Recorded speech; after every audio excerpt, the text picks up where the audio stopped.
तो चलो हम लेसन को आगे स्टार्ट करते हैं। Once upon a time there was a brave and wise king name Robert Bruce. यानी बहुत पहले की बात है, बहुत पहले के समय की बात है। There was a brave and wise king, यानी एक बहादुर और बुद्धिमान राजा था। उसका नाम था Robert Bruce. He was the king of Scotland, वो स्कॉटलैंड का राजा था। One day the king of England led a large army into the Scotland. यानी एक दिन इंग्लैंड के राजा ने स्कॉटलैंड के ऊपर युद्ध करना शुरू कर दिया, यानी उन्होंने लड़ाई शुरू कर दी। I must fight with the king Bruce and drive him out of Scotland, ही से। यानी जो इंग्लैंड का जो राजा था वो बोल रहा था I must fight with the king Bruce, यानी मैं किंग ब्रूश से लड़ाई करूँगा और उसे स्कॉटलैंड से बाहर निकाल दूंगा। अब आ जाओ आगे। King Bruce had a small army.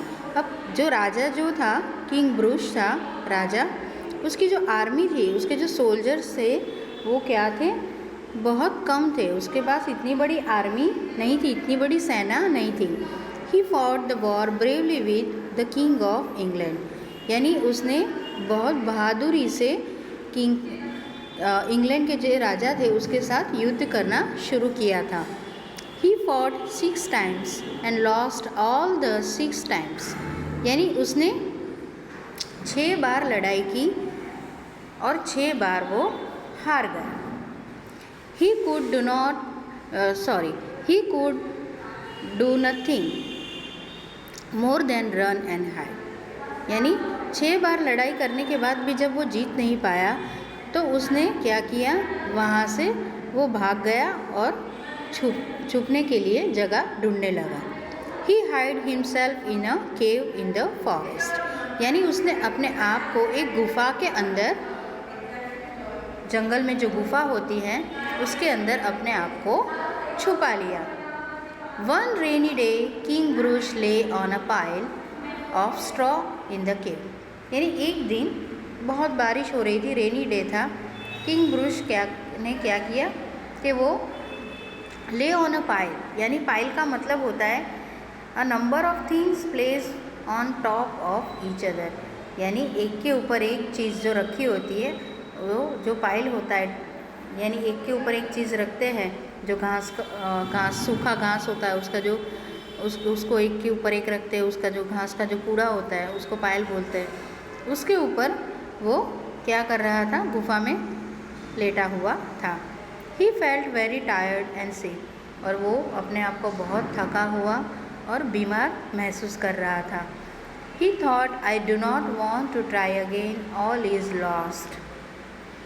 वो सोच रहा था कि अब मैं फिर से जीतने की कोशिश नहीं करूँगा, ऑल इज़ लॉस्ट, यानी अब मैं सब कुछ हार चुका हूँ।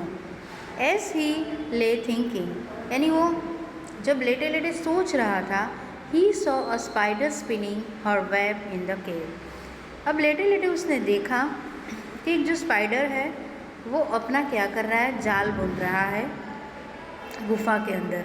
ही watch her as she work hard with great care, यानी वो देख रहा था कि वो कितना मेहनत कर रही है अपना जाल बुनने के लिए। स्पाइडर यानी जो मकड़ी है वो। She was trying to spin her thin thread for one end of the cave to the other, यानी वो अपना जो जाल बुन रही थी, जो स्पिन कर रही थी, जाल बुन रही थी, तो एक धागे से लेके वो दूसरे धागे को दूसरी जगह पे लगाने की कोशिश कर रही थी।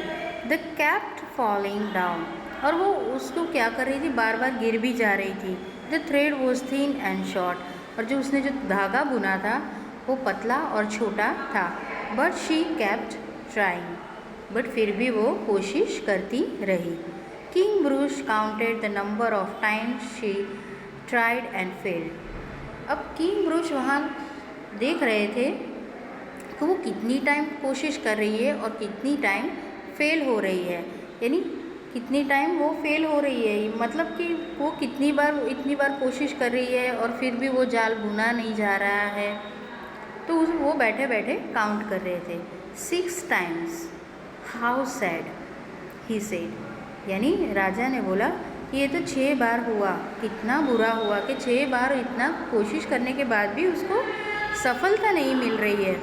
You can never do it, you poor thing, said king Bruce aloud. यानी किंग ब्रूश ने जोर से बोला कि ये तुम कभी भी नहीं कर सकोगी, तुम बहुत पुअर हो, तुम बहुत छोटी हो, ये तुम नहीं कर सकती। The spider did not give up, but जो मकड़ी थी उसने गिव अप नहीं किया, उसने हार नहीं मानी। She succeed the 7th time, और उसने 7वीं बार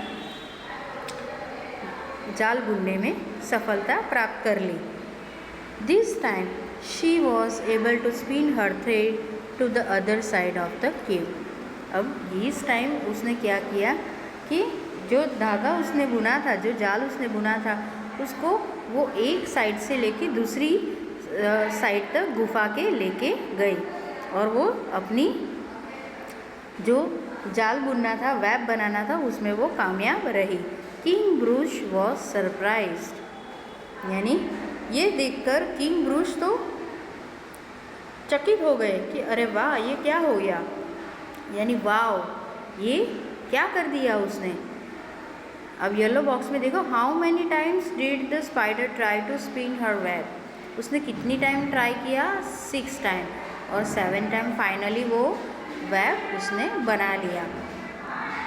ही क्राइड, वो रोने लगा। If a little spider like you can do it, I too can. यानी वो रोने लगा और बोलने लगा अपने आप से कि अगर ये छोटी सी मकड़ी ये कर सकती है तो मैं भी कर सकता हूँ। I will fight the war a 7 time and I will win, cried king Bruce. वो रोते रोते बोलने लगा अपने आप से ही कि अगर ये छोटी सी मकड़ी कर सकती है तो मैं भी करूँगा, यानी मैं भी फिर से लड़ाई करूँगा, युद्ध करूँगा, और मैं अपने आप को जीत के दिखाऊँगा। King Bruce came out of his hiding place, यानी वो जो केव में छुपे हुए थे वहाँ से वो निकल आए। He gather all his soldiers and march to the battle field, यानी उसने अपने वहाँ से अपने सारे सोल्जर्स इकट्ठा किए और युद्ध का जो मैदान था, लड़ाई का जो मैदान था, उसकी तरफ वो अपने सोल्जर को लेके आगे बढ़ा। He fought the king of England 1 more time, यानी उसने फिर से एक बार लड़ाई शुरू की। This time he won the war, और ये टाइम वो लड़ाई जीत गया था। King Bruce learn a lesson from the little spider, यानी किंग ब्रूश ने एक छोटी सी मकड़ी से सीख ली। क्या? Try try try again, you will win. अगर आप कोशिश करते रहोगे तो जीवन में आप क्या करोगे? सफलता पाओगे, ज़रूर विन होगे। तो बच्चों, वैसे ही हमें भी अगर कोई चीज़ नहीं आती है तो गिव अप नहीं करना है, हमें भी कोशिश करते रहना चाहिए, और कोशिश करने वालों की कभी हार नहीं होती है। तो अगर किंग ब्रूश ने भी वही किया, कोशिश करता रहा 6 टाइम उसने कोशिश की, और लास्ट में वो जीत भी गया, और उसे ये सीख मिली भी तो किससे? एक छोटी सी मकड़ी से। तो हमें भी इस तरह हमारी लाइफ में पॉजिटिव थिंकिंग रखनी है और आगे बढ़ना है। अगर एक बार कोशिश करोगे, 2 बार करोगे, नहीं होगा, देन इट्स ओके, आपको ट्राई करते रहना है जब तक आप जीत नहीं जाते हो। तो बस इसी के साथ लेसन कंप्लीट करते हैं। नेक्स्ट वीडियो में फिर से मिलेंगे, तब तक के लिए गुड बाय।